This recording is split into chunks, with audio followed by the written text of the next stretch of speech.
বেতবাৰী অঞ্চলটো এইকাৰণে আলোচনা বিষয়বস্তু হৈছে তাতে 70% আজি অসমীয়া মুছলমান ধৰ্মৰ লোকসকল বসবাস কৰিছে।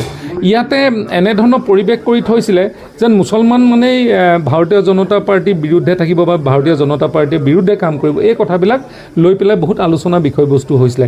যেতিয়া আমি কথাবিলাক বুজাই দিছিলোঁ যে আজি চৰকাৰৰ চাকৰি ক্ষেত্ৰখনত আপোনালোকে যদি চায় তাত যিসকল ভালকৈ পঢ়া শুনা কৰা মুছলমান ধৰ্মাৱলী ল'ৰা আছে সেই সকলোৱে কিন্তু আগবাঢ়ি যাবলৈ সক্ষম হৈছে। আজি চৰকাৰখনত বিষয়া কৰ্মচাৰী হিচাপে যিসকল আছে ইয়াতে ধৰ্মৰ নামত বাছ বিচাৰ কেতিয়াও কোৱা নহয়। ইয়াতে আমি অসমত অসমীয়া হিচাপে আমি সকলো ধৰ্মৰ মানুহক আগুৱাই লৈ যোৱা এটা পৰিৱেশ চেষ্টা কৰিছোঁ আৰু যিটোৱে তেওঁলোকে প্ৰতীয়মান হৈছে। আৰু যোৱা সময়ছোৱাত তেওঁলোকে দেখিছে তেওঁলোকে যেনেধৰণে আগবাঢ়িবলৈ চেষ্টা কৰিছে। ইয়াত খালি এটা যিটো এনাজৰী আমাৰ বিশ্বাসৰ সেই এনাজৰীডাল থুনুকা হৈ আছিলে, সেই এনাজৰীডাল কিছু ৰাজনৈতিক দল আৰু ব্যক্তিয়ে চক্ৰান্ত কৰি ৰাখিছিলে। সেয়ে আমি যেতিয়া তেখেতসকলৰ কাষ চাপিছোঁ এতিয়া তেখেতসকলে আমাক যেনেধৰণে সমৰ্থন আগবঢ়াইছে মই নিশ্চিত অনাগত দিনত এই অঞ্চলবিলাককো উন্নয়নমূলক কাম কাজৰ মাজত সাঙুৰ লৈ আৰু অঞ্চলবিলাক আগুৱাই নিয়াৰ কাৰণে আমি কাম কৰি যাব বুলি তেওঁলোকে আশীৰ্বাদ দিছে। পৰিৱেশৰ সময়তে মুখ্যমন্ত্ৰীয়ে ঘোষণা কৰিছিলে যে আজি নিৰ্বাচনৰ যিটো ফলাফল ঘোষণা মন্ত্ৰী আৰু বিধায়কসকলক যাবলৈ তাতে মানা কৰিছে আৰু আজি আপুনি যোৱা নাই, নিজৰ ঘৰতে গোটেইখিনি তদাৰক কৰিছে। আজি উৎকণ্ঠা এই দিনটো আজি কেনেদৰে পাৰ কৰিলে? চাওক, আমি কিছু সমীক্ষা চলাওঁ।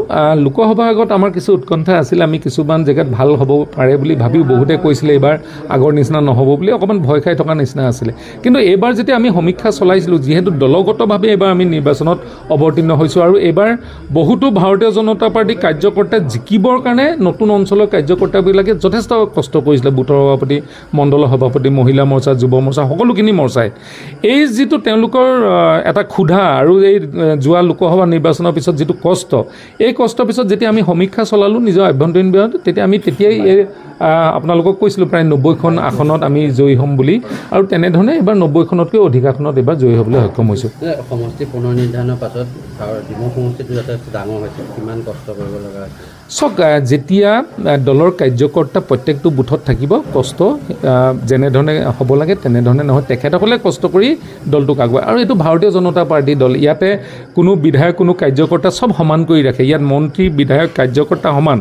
কোন বিধায়ক হয় কেতিয়া কাৰ্যকৰ্তা হ'ব লাগে তাৰ কোনো মানে নীতি নিৰ্ধাৰণা আমাৰ ইয়াত থাকে। সেইকাৰণে এই দলটোত চবতছে ভাল কথাটো হ'ল যে সকলো মানুহে দলটোৰ কাৰণে কষ্ট কৰে আৰু আমাতকৈও বেছি কাৰ্যকৰ্তাসকলে কষ্ট কৰাৰ কাৰণেহে আজি এই ফলাফল লাভ কৰিব। কাৰ্যকৰ্তা আমাৰ ইয়াতে কাৰ্যকৰ্তাই মেইন, ইয়াতে বেলেগ কোনো কথাই নাই। ইয়াতে ভাৰতীয় জনতা পাৰ্টী কোনো ব্যক্তি বিশেষে কেম্পেইনিং নকৰে। বাকী দলবিলাকত আপোনালোকে চাব যে ব্যক্তি বিশেষে কোনোবা নেতাৰ ওপৰত ভিত্তি কৰি গোটেই নিৰ্বাচনবিলাক প্ৰতিদ্বন্দ্বিতা কৰে। আমাৰ ইয়াত কিন্তু কাৰ্যকৰ্তাসকলে কয়। ৰাইজৰ দল বা অখিল গগৈ পৰাজয়ৰ মূল কাৰণটো কি?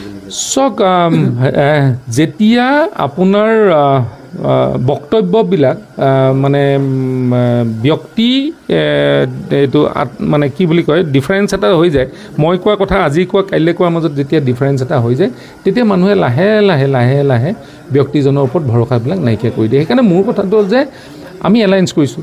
অসম গণ পৰিষদক এটা চিট তেওঁলোকে আমাৰ দলৰ পৰা তেখেতসকলে প্ৰতিদ্বন্দ্বিতা কৰিছে, সেইটো কয় এলায়েঞ্চ।